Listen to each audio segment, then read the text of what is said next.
mabuhay! Ngayon naman ay magluluto ako ng garlic butter na tahong. Siyempre, ito ang sangkap, tahong. Ayan, malalaki ang aking nabili. Ang dalawang buong yellow corn. Siyempre, una, pakukuluin ko muna ang tahong. Hintayin lang nating bumuka. At yung yellow corn ay nga pala ay hiniwa-hiwa ko na rin ng maliliit. Ayan, at akin na rin pinakuluan para lumambot. Ayan, ang sili, bawang, oyster, pamintang pino, at ang Sprite na mismo. Yan po ang ating ipangluluto sa ating tahong. Ayan, nakulo na po yung tahong at bumuka na rin po siya lahat. Kaya ngayon, papatayin ko na yung apoy at aalisin ko na po yung kabilang side ng tahong. Ang ititira ko lang po ay yung may laman. Yun pong walang laman ay akin nang itatapon. Pampasikip lang po yan sa kawali.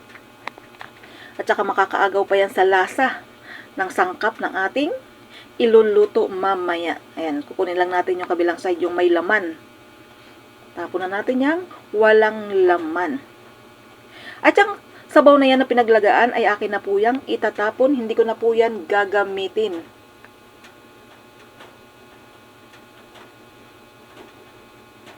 Nilaga ko nga lang pala to sa tubig at asin. At ayan, natapos ko nang alisin. Yan naman ang butter, sili at bawang. Una, igigisa ko muna. Siyempre, lalagay ko muna ang butter. Akin munang tutunawin sa mainit na kawali.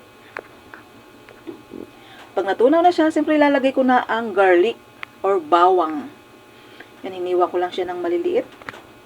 Masarap po ay maraming bawang para lasang-lasang bawang ang ating nilutong tahong mamaya. Yan, haluin lang natin at hintayin nating mag-golden brown. Napakasarap po nito. Try nyo pong iluto sa inyong mga tahanan. Ayan, nag-golden brown na. Lalagay ko na siyempre yung aking pinatkulong tahong kanina. Ayan, yung mga kabilang side lang ang aking inilagay. Yung may laman. Halo-haloin lang natin yan. Para mahalo yung butter sa ating tahong. Ngayon naman ay nilagay ko na ang oyster sauce. Haloin lang din para mahalo din yung oyster. Malagyan lahat ng ating tahong.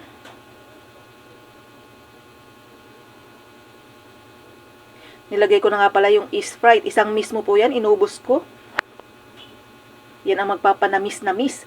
Nilagay ko na rin ang pamintang pino. Isang sachet lang po ang aking inilagay. Yan, takpan po natin. Hintayin maluto.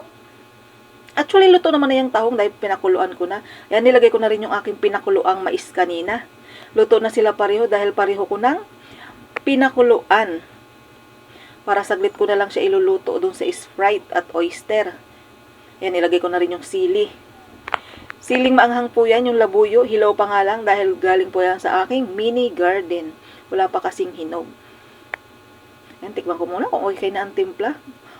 Kulang sa asin. Kasi wala pa nga ako nilagay. Oyster sauce pa lang. Ayan, nalagyan ko ng kunting asin. Dahil medyo maalat yan. Alam naman natin, pag mga seafoods ay medyo maalat na rin. Kaya kunti lang po ang asin natin lalagay bago titikman uli.